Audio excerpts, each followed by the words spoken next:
It was the winter of 2008 in a high-end Manhattan apartment.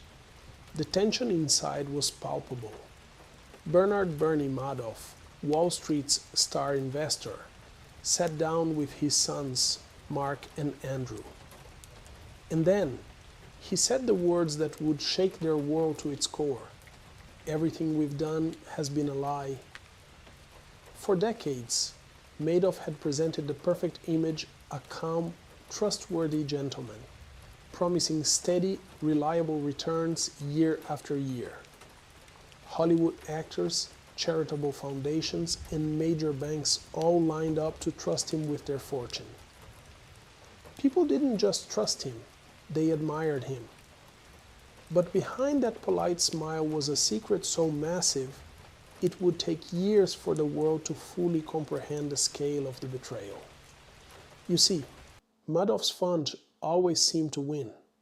No matter what the market did, whether it crashed or soared, his investors saw consistent gains. People were amazed, but they didn't ask questions. After all, the money kept coming. But here is the cold, hard truth: the gains weren't real.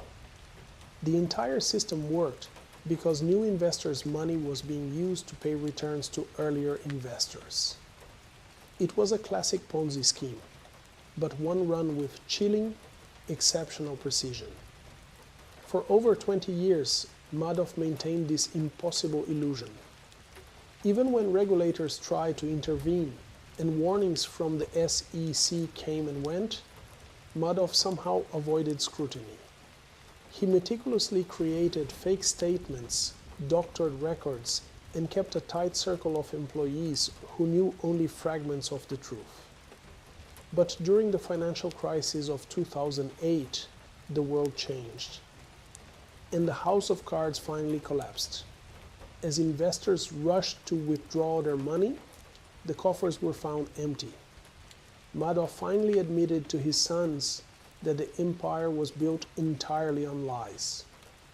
The very next day, the FBI moved in, and $65 billion vanished almost overnight. To understand how he kept this secret for so long, you have to look at his office on the 17th floor of a Manhattan skyscraper. From the outside, it seemed ordinary, but inside, it was like stepping back in time. Typewriters clacked, fax machines whirred, and endless stacks of paper lined every surface. There were no modern trading system here, just old-school documentation. Most employees had no idea what was happening. They processed numbers and reports, believing everything was legitimate. By avoiding modern technology and keeping the operation grounded in paper, Madoff maintained his wall of silence for decades.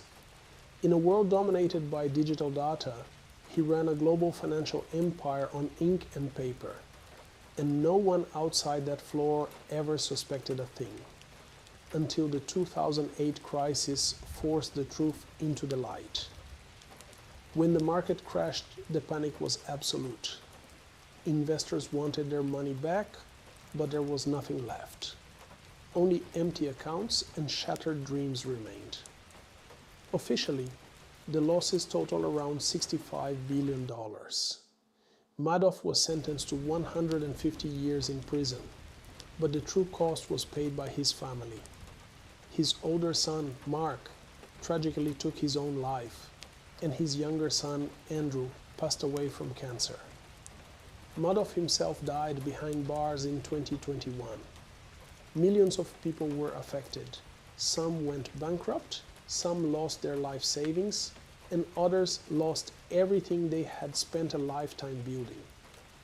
Even today, billions of dollars remain missing.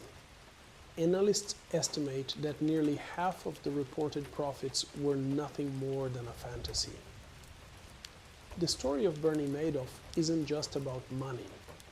It's a cautionary tale, a reminder that even the most perfect gentleman can hide a truth that is absolutely shocking.